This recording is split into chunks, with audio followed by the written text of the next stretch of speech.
찰스 스펄전 목사님에 따르면 이 시편 24편의 말씀은 앞에 시편 22편부터 계속 이어지는 하나의 큰 내용을 이루고 있는 것으로 볼 수 있다고 합니다. 다윗이 이 시간적으로 이 세 편의 시를 연달아 지은 것인지는 알 수가 없습니다. 그렇지만 성령님은 이 시편들을 22편부터 23, 24까지를 순서대로 배열해 주심으로써 우리가 그 세 편의 시의 내용 가운데에서 더 큰 내용을 살펴볼 수 있도록 섭리해 주신 것입니다. 앞서 우리는 시편 22편에서 그리스도께서 당하신 엄청난 고난과 그분의 분투를 살펴본 바 있습니다. 그리고 그 고난이 끝난 이후에 이어지는 23편에서 우리는 평화와 안식이 무엇인지를 발견할 수 있었죠. 그렇지만 23편의 이 평화와 안식은 아직 완성된 것이 아니었습니다. 시편 23편의 내용은 내가 여호와의 집에 영원히 거할 것이다 라고 하는 이 복된 소망에 대한 전망을 말하면서 끝났었습니다. 그러므로 이 전망, 이 소망이라는 것은 반드시 최종적인 승리와 영광으로 이어져야만 했습니다. 그 최종적인 승리는 오늘부터 우리가 살펴볼 시편 24편에 잘 나와 있습니다. 이 시편은 온 세상의 주인이신 하나님의 위엄을 선포하면서 시작되고 마침내 그리고 승리의 왕이신 그리스도의 영광과 그분의 존엄하심을 보여주는 것으로 끝이 납니다. 자, 이러한 의미에서 시편 22편부터 24편까지 이어지는 이 말씀은 그리스도의 고난에서 그분의 최후의 승리까지 점점 더 상승해가는 그런 모습을 보여주고 있다고 할 수 있겠습니다. 이제 오늘 본문의 내용을 보자면 오늘 이 시편의 내용은 앞에 23편과 동일하게 이 다윗의 시라고 하는 짧은 표제를 가지고 있습니다. 그래서 우리는 이 시편의 배경이나 용도가 무엇이었는지를 많이 알 수는 없습니다. 그러나 이 시편의 내용을 통해서 미루어 보았을 때 많은 주석가들은 이 시가 예루살렘 성 안으로 언약궤가 들어왔던 그 사건을 배경으로 한 것으로 해석을 한다고 합니다. 그러면 오늘 본문을 같이 읽어보겠습니다. 자, 1절부터 읽겠습니다. 자, 시작. 땅과 거기에 가득 찬 것과 세상과 그 안에 사는 사람들은 다 여호와의 것이다. 이는 그분께서 바다의 기초를 놓으시고 강들에 그것을 세우셨기 때문이다. 아멘. 네, 전체 다 읽었습니다. 자, 여기에서 다윗은 이 세상과 세상에 존재하는 모든 것이 다 하나님의 것이라고 선포합니다. 자, 이것은 분명히 매우 장엄하고 웅장한 진술입니다. 하지만 정작 우리는 이런 말씀을 대할 때에 별로 감흥이 없이 당연하게 여기는 경향이 있습니다. 우리는 하나님께서 정말로 온 우주와 세상의 모든 것을 소유하신다는 것이 무슨 의미인지를 생각하지 않고 그저 여기에 지식적으로 동의하고 있을 뿐이기 때문입니다. 하지만 우리가 이런 신앙 고백을 입으로 하고 있다면 우리는 여기에 나와 있는 우리가 고백한 하나님의 소유권이 무엇인지를 알아야 합니다. 그리고 그 소유권을 인정하는 사람답게 하나님께 그분의 주권을 인정하며 복종해야 하는 것입니다. 그렇다면 모든 것을 하나님께서 소유하신다는 이 말은 무슨 의미겠습니까? 먼저 다윗은 말하기를 땅과 거기에 가득 찬 것이 다 여호와의 것이다 라고 하였습니다. 자, 하나님은 이 세상을 창조하시되 우리가 살아갈 수 있는 안전한 터전으로서 이 땅을 허락하신 것입니다.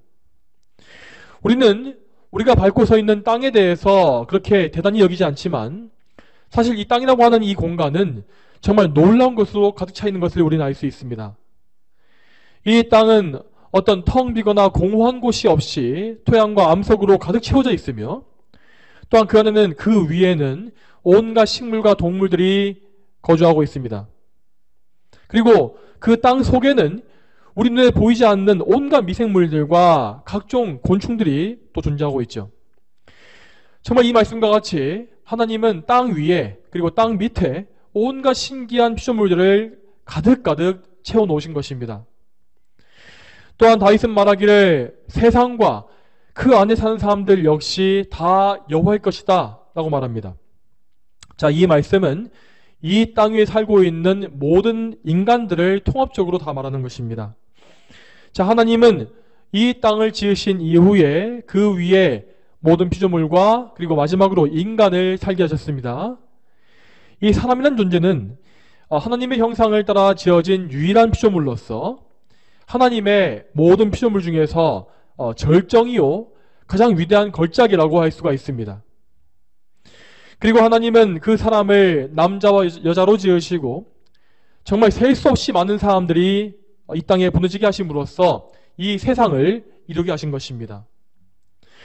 여러분, 우리는 이 한 절의 말씀을 통하여서 하나님의 위엄과 또 광대하심을 발견할 수 있어야 합니다. 하나님은 결코 우리 인간의 능력으로 다 이해할 수 있는 분이 아니시고 또한 그래서 우리가 감히 판단할 수 있는 분이 아닙니다. 다윗이 다른 시편에서 찬송한 바와 같이 하나님께서 하신 일은 심히 기이하고 또 놀라워서 도저히 우리가 헤아릴 수가 없다는 것입니다. 또한 이어지는 2절 말씀에서 다윗은 하나님께서 이 땅을 창조하신 역사가 무엇인지를 노래합니다.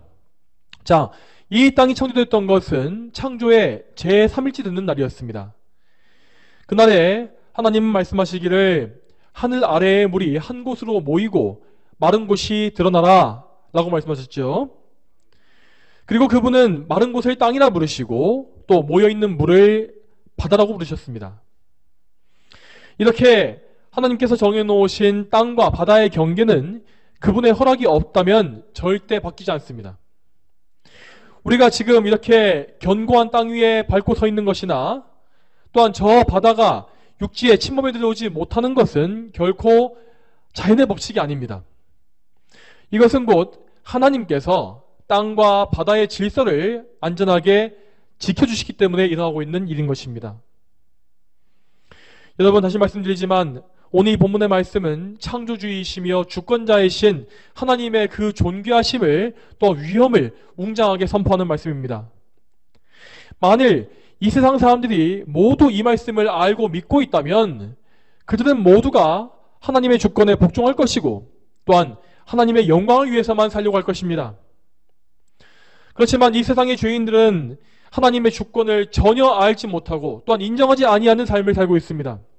그래서 이제까지 아담 이후의 모든 죄인들은 수단과 방법을 가리지 아니하고 하나님을 구하는 것이 아니라 그분의 피조물인 땅과 그 위의 모든 것을 차지하기 위해서 피가 터지게 싸워왔습니다.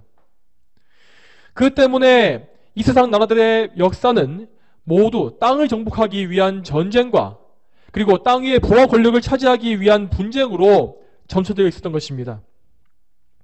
그리고 죄인들은 그렇게 땅을 힘들게 차지한 이후에 그곳의 소유권을 주장해 왔습니다. 하지만 여러분, 사실 이 모든 모습은 하나님께서 보시기에 마치 우리가 보는 그 개미들이나 땅의 벌레들이 서로 싸우는 모습과 같습니다. 그분은 하나님을 인정하지 아니하는 교만한 자들을 비웃으시며 또한 그분께서 정하신 때에 반드시 그들의 죄악대로 심판하십니다. 그러므로 이 죄인들과 다르게 우리 성도들은 항상 만물의 궁극적인 소유권이 하나님께 있음을 생각하며 살아야 합니다. 이 땅의 소유권은 항상 하나님께 있으며 우리 인간은 하나님의 소유인 그 땅을 잠시 사용할 수 있게끔 허락받은 것에 불과합니다. 또한 이 땅에서 가장 강하고 부유한 자라 할지라도 그 사람 본인 자신은 결국 하나님의 소유인 것입니다. 그러므로 이 세상에서 그 누구라 할지라도 하나님 앞에서 자기에게 주권이 있다고 주장할 수는 없습니다. 여러분, 그렇다면 우리는 어떻게 하겠습니까? 우리 성도들은 이 세상의 것들을 가지고서 연연해할 필요가 없습니다. 우리의 몸과 건강, 우리의 삶 전체, 우리의 시간, 우리의 재산, 직업, 가족, 명예, 권력 등등 그 모든 것들은 그저 이 땅에서 잠시 스쳐가는 안개와 같습니다. 물론 하나님은 우리에게 그 모든 자원들이 필요하다는 것을 아십니다. 자, 기독교의 신앙은 그래서 저 어떤 이방 종교와 같이 어떤 무소유나 가난을 찬양하지 않습니다. 하나님은 우리가 이 땅에서 열심히 일할 것을 명령하시며 또 그래서 우리의 손으로 수고한 것들을 거두고 소유하게 허락하시는 분입니다. 다만 그분은 우리가 이 모든 것을 할 때에 우리가 궁극적으로 추구하는 목적이 무엇인지를 그 목적을 바르게 세워야 한다고 항상 우리에게 명하십니다. 여러분, 우리는 항상 모든 일을 할 때에 다른 어떤 것보다 영원하신 하나님을 소유하는 것, 하나님을 소유하는 그것에 가장 큰 관심을 두어야 합니다. 여러분, 이 세상에서 우리가 꼭 필요하다고 생각하는 것, 그것이 아무리 중요한 것이라 할지라도 그것은 결국 그것이 목적이 아니라 하나님을 섬기기 위해 필요한 하나의 도구에 불과합니다. 우리 몸의 건강, 우리의 물질, 직업, 우리의 자녀들, 이런 것들 역시 우리에게는 그것이 마치 생명같이 여겨지겠지만 사실 그것은 모두 하나님을 영광스럽게 섬기기 위한 하나의 도구인 것입니다. 만약 하나님께서 그래서 우리에게 뭔가를 주지 않으신다고 한다면 우리는 또한 그것을 주지 아니하시는 주권 역시 순복해야 합니다. 정말 어떤 경우에 하나님은 우리에게 건강을 안 주시는 경우도 있습니다. 또한 우리에게 어떤 의식주가 부족한 상황을 주시기도 합니다. 우리는 삶 속에서 이런 결핍을 볼 때에 어려움을 당하고 또 아쉬움을 느낍니다. 하지만 우리는 그 결핍 속에서도 하나님으로 인하여서 온 마음이 충만하게 부유하게 채워지는 경험을 반드시 해야 하는 것입니다. 여러분, 우리는 항상 먼저 하나님의 나라와 그분의 의를 구하며 살아야 합니다. 우리가 오직 하나님의 영광을 위해서 우리의 몸과 마음을 집중한다면 하나님은 반드시 그러한 가운데에서 우리에게 기쁘게 모든 필요를 채워주실 것입니다. 하나님을 섬기는 일에 우리의 건강이 필요하다면 하나님은 우리에게 건강을 주십니다. 또한 각양각색의 은사가 필요하다면 하나님은 우리에게 은사를 부어주십니다. 또한 물질이 필요하면 물질을 주시고 또한 집이나 사랑이 필요하면 그것 역시 주실 것입니다. 여러분, 지금 제가 말씀드리는 것은 이것은 어떤 물질을 추구하는 번영주의나 은사주의의 말이 아닙니다. 번영주의라고 하는 것은 이 세상에 속한 어떤 것, 그 자체를 목적으로 삼고 그것을 하나님께 구하는 것입니다. 하지만 지금 제가 말씀드리는 성경적인 신앙은 우선 하나님께 모든 것을 집중하면서 그분께서 섭리로서 주시는 모든 것들, 그분의 손에서 나오는 것들을 통해서 자족하는 것입니다. 그러므로 성도 여러분, 매사에 하나님의 주권을 인정하시고 그분의 섭리에 복종하시기 바랍니다. 그분은 이 세상의 창조주이심으로 우리의 모든 일들을 하나하나 다 예정하신 분이시고 그분의 뜻대로 우리의 모든 것을 인도해 가십니다. 또한 하나님은 당신의 백성인 성도들에게 항상 선하신 뜻을 가지고 계십니다. 그러므로 우리는 하나님께서 우리에게 예정하신 모든 일들이 항상 선하신다는 것을 믿고 하나님께 우리의 삶을 전적으로 의탁할 수가 있는 것입니다.